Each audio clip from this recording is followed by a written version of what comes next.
Hey there. Welcome to Shoresides and to our series on voter access. I'm Ren Smith. So, my name is Nicole Wolf Camplin, and I am the Adult Literacy Coordinator here at the Cape Fear Literacy Council.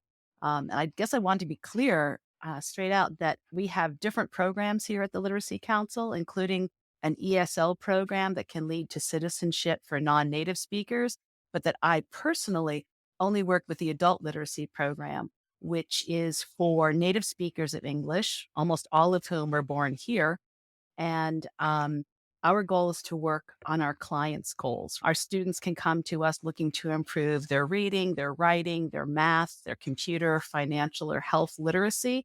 And we want to help them achieve that end. We're not specifically a voter advocacy organization. If the student wants to vote, we will absolutely walk them through that process. But if the reason they're coming here is to get a promotion at work or to help their child with homework, or, to understand their prescriptions, we will do that too. So we're just trying to help our clients gain the literacy skills they need to make our community stronger. So, here in North Carolina, about 21% of adults struggle to read. We work with adults 18 and over, and I think our oldest client is in her early 80s. So it's never too late to learn, right? Among those that we serve, we have about 200 students a year in this program, 600 overall for the entire council this past year. About half of them have learning disabilities or differences that have either been diagnosed or that they recognized going through school. About 92% of them test at an eighth grade reading level or below. And that's including the 35% that have high school diplomas. So educational levels may be lower than what they expected. About 98% of our students are economically disadvantaged, and 70% are people of color. We know that nationwide, from the research done by the Pro Literacy Foundation and others, that about 18 to 22% of high school graduates every year graduate with literacy problems. And so that number has remained steady almost since the 1980s, hasn't changed. And that does not count high school dropouts. So graduating from high school is no guarantee that you have the skills you need to achieve the goals you want in your community. In other words, these are exactly the kind of people who need to be counted in a democracy. The first question is, how do I register? Should I register online or should I register in person?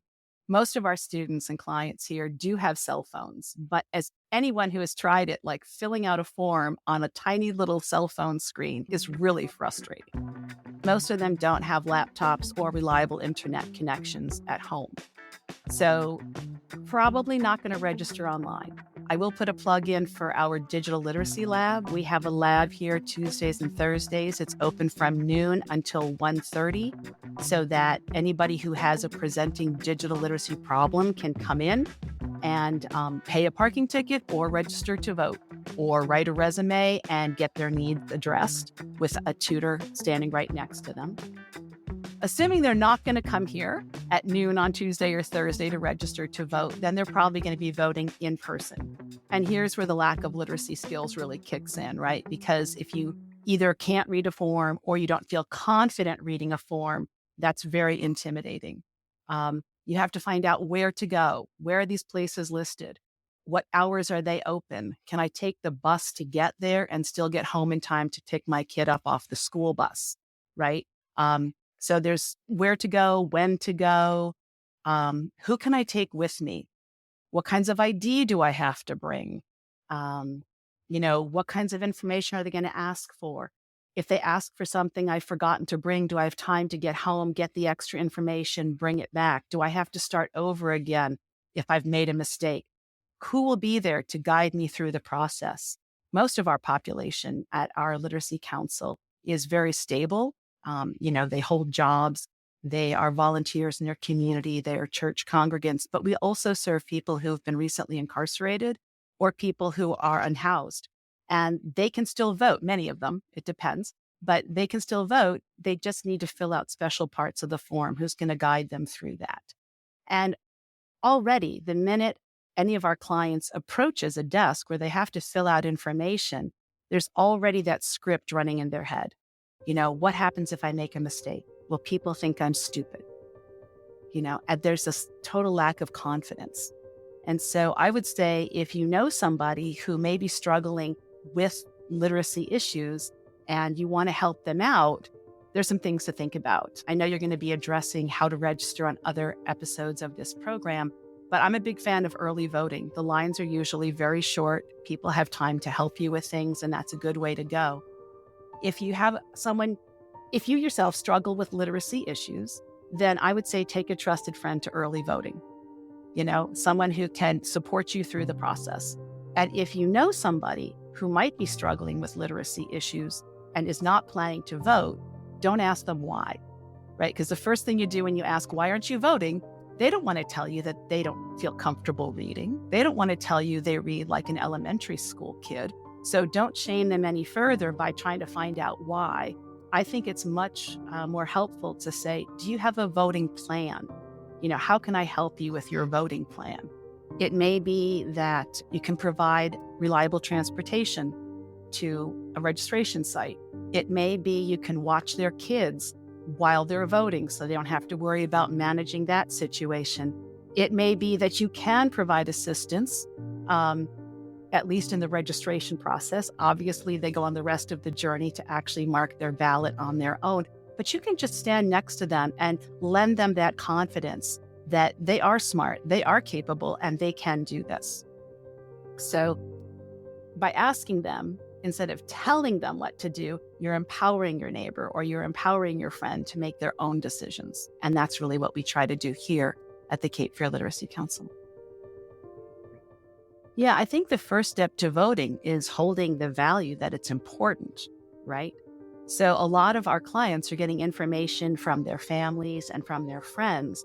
And I remember when I was young, way back before they gave reward stickers for voting, my parents and grandparents would take me to the polls with them and they would make it a positive experience for me. And they really, drilled into me that this is part of the responsibility of being an American. We know that a child's reading is linked to his or her mother's level of literacy. And I suspect that voting behaviors are also tied to family history. So there's been a lot of historical exclusion to voting in this country. It seems like forever, but it really wasn't that long ago that you had to be of a particular race, or you had to own land, or you had to demonstrate the ability to read and write in order to be allowed to vote. And so if your family was not voting back then, they may not have developed that value for it, right? It may not have gotten passed down to you. If someone in your family did step up to vote and it didn't change anything about your family's circumstances or your community circumstances, you may have figured it was just like an exercise in futility and you may have given up on the process. So if you happen to have a hard time reading and you're excited about voting, well, in terms of registration, I think, as I said, the simplest way is to go to early voting, which begins October 17th here in North Carolina. And you can go to, I believe, in New Hanover County, at least there are 5 different polling locations for that. I actually have a list of them. There's the Carolina Beach Town Hall in the police training room, the Cape Fear Community College's downtown campus health sciences building. That's the one on 2nd Street. I think it's called the L building. The New Hanover County Board of Elections building is on Government Center Drive. The Senior Resource Center, which is sort of midtown, over on College Road and Shipyard. And my favorite is the Northeast Regional Library, of course, because I'm a big reader. And I always find that librarians are very soothing. So I just feel at home in that environment. Some of our clients may not immediately. And so the hours basically, are a little bit different each day, but they're often starting at 8 o'clock in the morning and going until as late as 7:30 p.m. on the weekdays.